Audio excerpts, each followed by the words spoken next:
I'm glad you brought up David and just mentioned in general sort of the younger guard. And I would consider in some ways you being a part of that because you were able to be a fan. You were able to sort of train up before you got to the Muppets. Yeah. That's an observation that Louise Gold had when she was on our show. And a lot of people, I think, realized that the second wave of performers in a lot of cases were maybe stronger technically as technicians of the performers, of the characters. I'm wondering, did you ever notice that ability to manipulate the puppet instrument or the puppet tool allowed you new insights into the characters that maybe didn't exist before? You know, it's funny because that's something I've thought about more in recent years than I would have back in those days. I was just trying to get by and make sure Jim was smiling.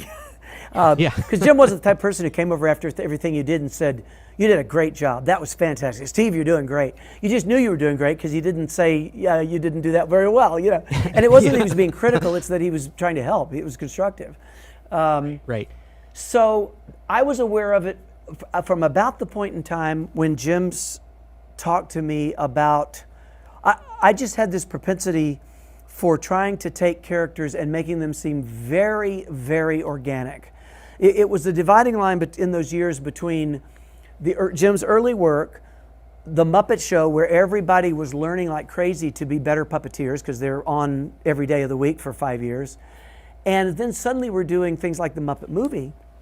And Jim, I remember very distinctly Jim coming into the shop, and I was there amongst other people, and him saying, you know, suddenly our performances are going to be 40 feet wide on a big screen. We've never done that before. So we need to think about what that means in terms of maybe toning down the movement a little bit so we're not just a blur. Arm rods are going to be like telephone poles. You know, what are we going to do about that? Yeah. You know, we might need to think about working toward the bottom of frame a little more. And specifically, I don't know whether you remember the early Kermit, whose hands were basically just a stitch here with these things that were just like this. And Kermit just talked, he had these gnarled fingers all the time, and it was just who Kermit was. You know, they were terrible, and it didn't matter. It was he was a little bit more abstract. That was cool. But Jim came in, and I remember him drawing out the idea on paper of having a little bit of webbed finger right here, a little bit more shapely fingers.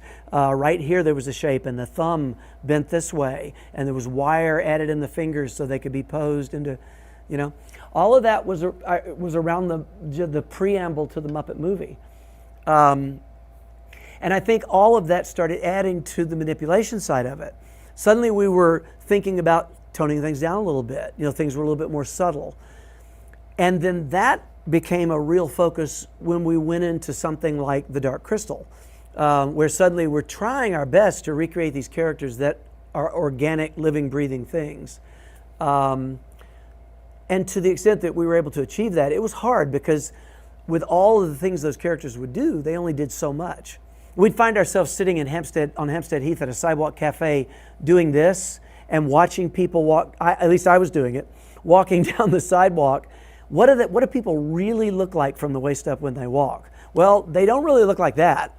I mean, maybe some people do, but you know, late on a Friday night when they're trying to get home. But that's right. But really, it went from this, like the Sesame Street walking, and we had already gotten into where we were doing a little bit of this back and forth, to where it was extremely subtle. It was almost nothing. You know, it was no more than an eighth of an inch here at the shoulders, you know. And I've found that over the years, that gave me a focus on anatomy and what this character's anatomy really is. If it's a giant, big character, you need to play his weight. He needs to breathe heavy. He needs to react to having to move this bulk around. You know, if he's a dog, he's on all fours. Well, that whole thing has to work in conjunction, you know. This is elementary stuff, but it's so important that there's the ground down there because we only see the waist down, you know.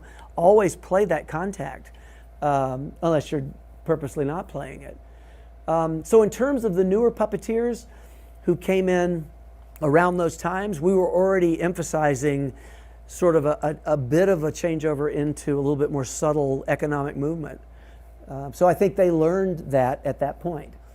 And then it was a matter of dialing it back to find when to go zany, you know? Yeah.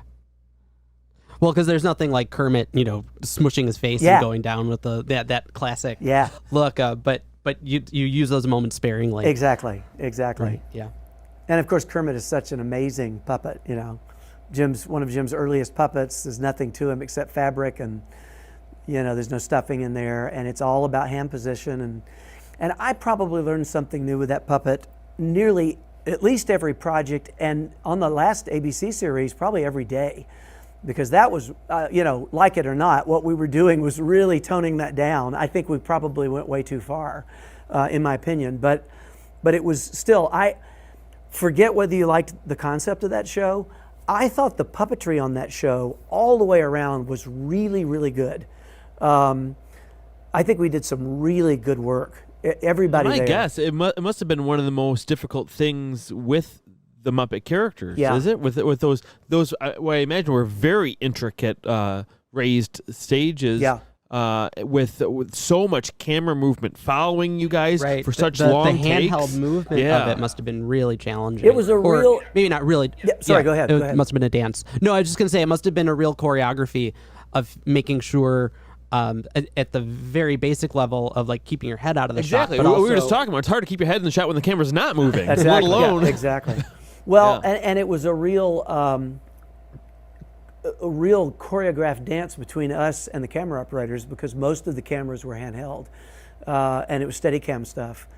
And one wrong move and you're doing another take. And we did a lot of one that. thing I was wondering about that too, though, is that like at that point, do you almost have to unlearn, because it feels like so much puppetry that you do is looking at the monitor, and I feel like with that show, you probably just had to kind of trust the camera people more. Well, yes, you're absolutely right. We still had monitors, thousands of them everywhere, and we would wear monitors, and there was a couple times where I tried to use my iPhone to transmit. It was no good, but it was a thought. Yeah. How can I get a monitor right here on my arm so that I'm looking at it while I'm reading my lines that are taped to my wrist? And it was hard. It was really hard.